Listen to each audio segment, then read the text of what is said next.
Αυτό που θα ήθελα να σας πω είναι ότι η κατάσταση εδώ στο πάρκο είναι χειρότερη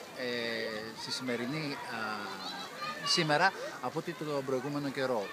Γιατί υπήρχαν κάποια τραπεζοκαθίσματα εδώ μέσα στο χώρο, τα οποία τα χρησιμοποιούσαμε όλοι εμείς που ερχόμασταν στην Παιδική Χαρά, να αφήνουμε τα πράγματά μας, να καθόμαστε, να ξαποσταίνουμε κάτω τα δέντρα, και ένα κιόσκι λίγο πιο κάτω εδώ, σε αυτό εδώ το σημείο, το οποίο πάλι το χρησιμοποιούσε ο κόσμος για να κάθεται. Ο Δήμαρχος, δυστυχώς κατ' εμέ, το πρώτο πράγμα που έκανε ήταν να τα αφαιρέσει αυτά.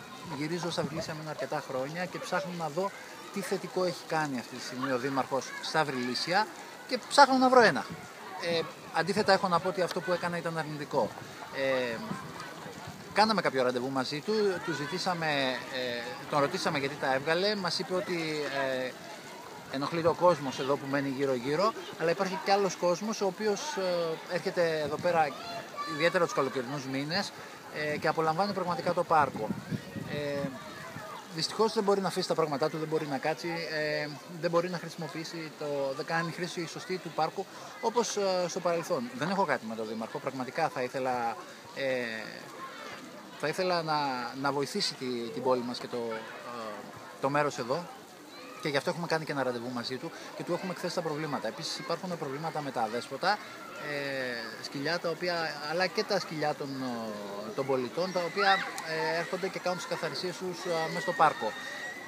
Αυτό που το έχουμε θέσει και αυτό το πρόβλημα, και παρόλα αυτά δεν έχουμε πάρει καμία απάντηση, παρόλο που μας είχε υποσχεθεί ότι μέσα στο Μάιο θα λυθεί. Εντάξει, δεν έχει πνεύσει πάρα πολύ ο χρόνος μέσα στο Μάιο για ένα δημοτικό, για τον Δήμαρχο, αλλά θεωρώ ότι χάνω λίγο την εμπιστοσύνη μου ως προς το κύρος του, γιατί πραγματικά αυτό που έχει κάνει είναι μόνο αρνητικό.